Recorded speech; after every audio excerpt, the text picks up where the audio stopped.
भक्ति की खोज में निकले हैं।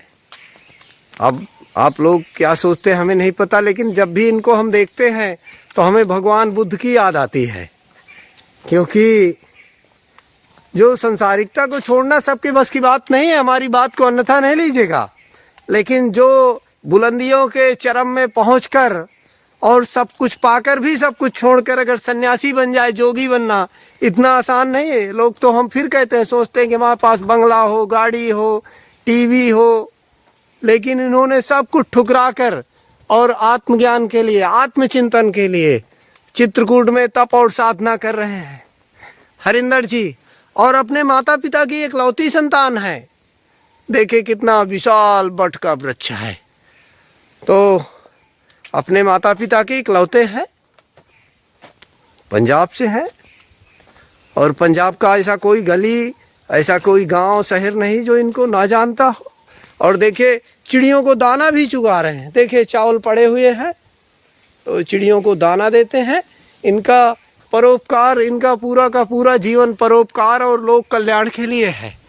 ऐसा इन्होंने बताया कि हम भगवत भक्ति के साथ साथ हमें परोपकार ही हमारा उद्देश्य है, लोगों का कल्याण हो, दया करुणा।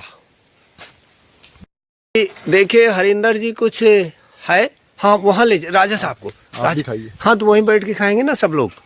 तो अभी देखिए कुछ लाए हैं पंजाब की बर्फी, क्योंकि अरे चबूतरा कितना सुंदर हो गया। ये सही पूछे तो यहीं बैठने लायक है। चलिए वहीं बैठते हैं। थोड़ा सा गीला हो गया ये। तो आइए राजा साहब, पंजाब की बर्फी खाइए।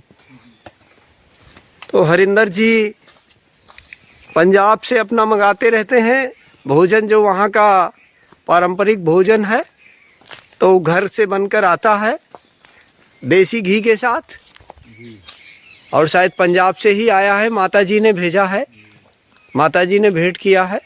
हरिंदर जी आप बता रहे थे उनके जंगली जानवरों के विषय में, राजा साहब आपसे जानकारी ले रहे थे। जी जी।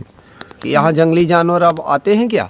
मतलब कि जो गर्मी होती है ना जी, गर्मी में जंगल खाली हो जाता है, और जानवर भी गर्मी में रात को बाहर निकलते हैं, और सर्दी में तो सभी छुप जाते हैं। गर्मी में वो देखता हूँ मैं रात को दहाड़े मारता, जब चीता दहाड़ मारता तो उसकी आवाज़ यहाँ से लेकर बहुत दूर जंगल तक जाती है, जो सभी पंछी चलाते हैं। हाँ।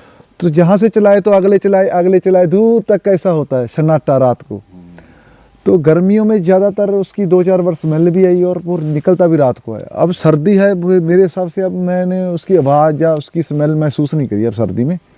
गर्मी में जंगल पतझड़ हो जाती है, जंगल बिल्कुल निराला हो जाता है, खाली खाली लगता है जंगल, तो उस समय निकलते हैं। मोर हैं, हिरन बहुत सारे हैं, बालू कहते हैं, देखा नहीं है, और बंदर हैं, लंगूर हैं, ऐसे आपका कभी चीता से मुकाबला तो नहीं हुआ ना? नहीं, मुकाबला नहीं हुआ। मतलब कि देखिए जो झाड़ियाँ हैं, मतलब कि सामने गरज रहा है तो हमको देख रहे हैं, जरूरी जाना है उसके पास।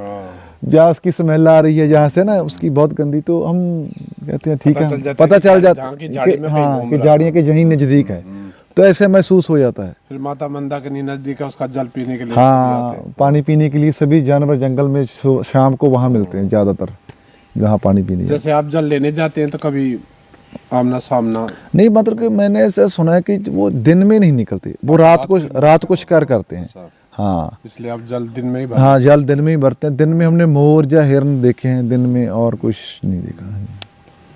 हाँ, तो मतलब आप कैसे शांति महसूस कर ले? आपका ध्यान मतलब एकाग्र हो रहा है? हाँ हाँ, पूरा आनंद में है जहाँ, तो बिल्कुल जी। नहीं, पहले हमको भी नहीं पता था कि माता भोलेनाथ ने माता पार्वती ने बताया था कि ध्यान की 112 विधियां हैं जी। अब हम लोगों को भी ये बताते हैं आपसे सीख के। बहुत सारी तो विधियां आपने कौन हैं। सी विधि अपनाई है ताकि देखिए हमारे दर्शक जो हैं वो भी विधि अपना सकें? हाँ जी जी जी। पहले तो मैंने बहुत सारी विधियां अपनाई। पहले एक मेरे गुरुजी पहले और थे, उनसे नाम लिया, मैं वो जप रहा था। फिर मैंने बीच में एक और साथी है, फिर वो दिया, वो जप रहा था। फिर एक मैं यहाँ आया, उसने प्राणायाम दिखाया और कई क्रिया बताई, फिर मैं वो कर रहा था। और जब मैं सभी चीज़ करके थक जाता था, फिर मैं सांस पर ध्यान देता था। सांस जा रही आ रही है, विचार आ रहा है, उसके बाद साथ मत बहना, उसको देखते रहना, आ रहा है जा रहा है देखते। तो ये प्रयास मेरा चलता रहा। फिर एक मेरे पूरे गुरु हैं पंजाब में, उनके पास मेरे जो साथी थे उनके पास वो अभ्यासी थे, फिर मैं उसके पास पे, उन्होंने मुझे नाम नहीं दिया। फिर मैं गया, फिर भी नहीं दिया। मेरे 7 बार 8वीं बार मुझे नाम दिया उन्होंने। क्या नाम है आपका? उसका नाम नाम तो नॉर्मल है। गुप्ता नहीं, आपका नाम, आपका क्या नाम बदल दिया? नहीं, मेरा नाम नहीं, जपने के लिए जपने के गुप्त लिए नाम दिया, नाम दे दिया उन्होंने। ठीक है, चलो बताने की बात तो नहीं, सभी को पता ही है वैसे तो, वो भी बता देंगे चलो। पर वो जब वो नाम तो वैसे सारी जप सकते हैं, लेकिन वो जो पूरा गुरु होता है वो अपनी कुछ ऊर्जा भी साथ देता है। तो उन्होंने 3 दिसंबर को मुझे मिल गया था। अब 12 तारीख को जहाँ पे मुझे कुछ महसूस होने लग गया था, अनुभूति होने लगी। मुझे 1 साल में कुछ नहीं हुआ था, लेकिन अब थोड़ा सा कुछ ना कुछ हो रहा है। अच्छा फील। कभी कभी ऐसा होता है कि जैसे बहुत सारे नशे में हूँ कि जैसे बहुत सारा नशा कर लिया, ऐसा लगता है कि आनंद, हाँ, कि मैं शरीर मेरा अपने आप चल रहा है, मैं नहीं चल रहा, ऐसा होने लगता है कभी कभी। तो वो चीज़ें अब स्टार्ट होने लगी। मेरा लगता है कि मैं अब 8 दिन का हो चुका हूँ। 12 तारीख से मेरा जन्म हुआ है, 12 जनवरी 2026, अब मैं 8 दिन का हो चुका हूँ। यही अब मेरा जीवन शुरू हुआ है, जो ध्यान में घटित हुआ, मतलब उसके जी, उसके बाद का जीवन ये अब मेरा कहते हैं कि मतलब चमत्कार भी होते हैं, हाँ, बहुत कुछ, जी, अनुभूति होती है और दर्शन भी होते हैं। जी। आम आदमी तो देख के डर जाता है कि ये क्या हो रहा है।